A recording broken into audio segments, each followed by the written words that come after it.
Good morning. It's Wednesday morning, and today we're going to read from Revelation 8, verse 6 through 13. So we're going to finish this chapter. Now the 7 angels who had the 7 trumpets prepared to blow them.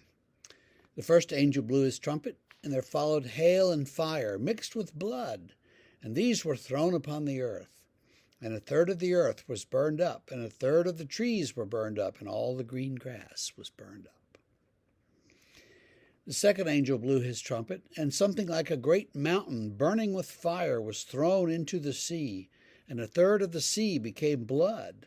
A third of the living creatures in the sea died, and a third of the ships were destroyed. The third angel blew his trumpet, and a great star fell from heaven, blazing like a torch, and it fell on a third of the rivers and the springs of water. The name of the star is Wormwood, and a third of the waters became wormwood, and many people died from the water because it had become bitter. The fourth angel blew his trumpet, and a third of the sun was struck, and a third of the moon, and a third of the stars, so that a third of their light might be darkened, and a third of the day might be kept from shining, and likewise a third of the night. Then I looked, and I heard an eagle crying with a loud voice as it flew directly overhead, "Woe, woe, woe to those who dwell on the earth at the blast of the other trumpets that the 3 angels are about to blow." So, terror. These 4 trumpets blow, and all kinds of terrible things happen to the earth. What I want you to see is that no matter what happens here, God is in control of it, right? So the first trumpet, there's hail and fire, mixed with blood, it says. So everything's weirdly terrible. And it falls on the earth, and a third of the earth is burned up. Keep track of these fractions, and you'll soon see that it's fantastical. The second angel blew his trumpet, and a great mountain burning with fire fell into the sea, and a third of the living creatures in the sea and a third of the ships were destroyed.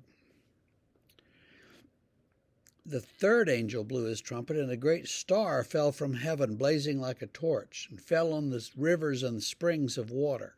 So it messed up the rivers. The name of the star is Wormwood. And it's interesting, perhaps.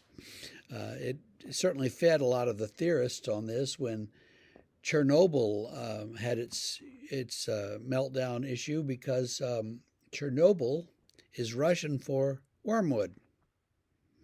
And so obviously this was predicted in Revelation, even though it says a great star fell from heaven, which is very different from something on earth that melted down. But, we don't have to worry about details. Yes, we do. But that happens. So then the fourth trumpet blew, and even the sun contracts and can no longer shine the way it did. And then an eagle says, "Oh, whoa, whoa, whoa, it's going to be terrible. It's going to be worse when the rest of the angels blow their trumpets." So we have these cosmic calamities that are happening, and I was thinking about this. I was thinking about, suppose that a great big comet or asteroid suddenly fell into the ocean. And it's big enough, it hits hard enough. We see these things on TV and they're moving slowly, but they really are moving like 30 or 40,000 miles an hour. So when they hit, it's just like bam, all of a sudden, and hits hard enough to cause great tidal waves and floods all around, Europe and the Americas. Suppose then that this happens. We're aware that something is shaking, and the buildings are falling around. So what are we going to do? What's your first reaction once you realize it's not going to collapse on you?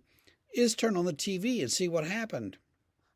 There ain't going to be no TV. There ain't going to be no cable. Nobody's going to know what happened except that whatever it is was terrible.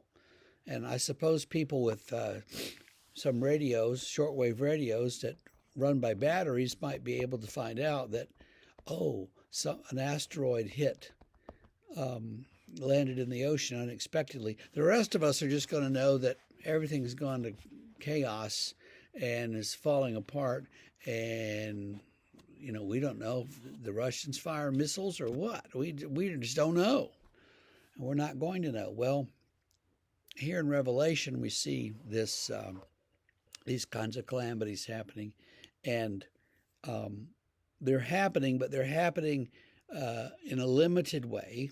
It's only a third of the world that's burned up, and they're happening at the control of God.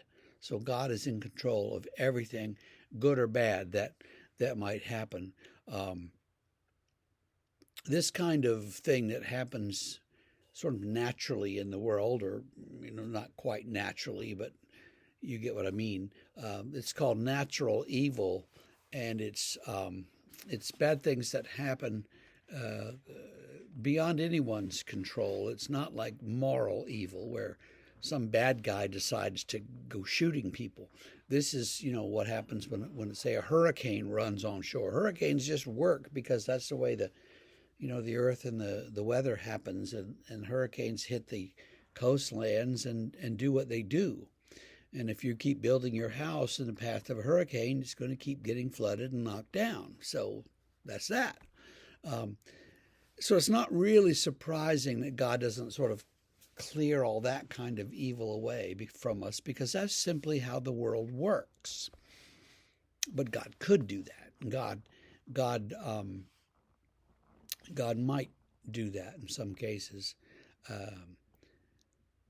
Somebody complained once after the big hurricane hit New Orleans that it was God's judgment on New Orleans for being such a city of sin. And somebody else said, yeah, but God's not a very good bowler then, because the hurricane didn't hit the sinful districts in downtown New Orleans. The hurricane hit the ward where all the poor people live. So what I'm trying to say is that natural evil just happens as a way of the way that the world is set up and created, and that God is in control no matter what happens. And so don't be afraid. That's the final lesson here, is don't be afraid of things. If a comet is coming out of the sky, okay, here we go. Let's watch it come. There's nothing you can do about it, so don't let it terrify you. God is in control, and God is good. So with that, we're going to stop today, and we will pursue the rest of these trumpets tomorrow.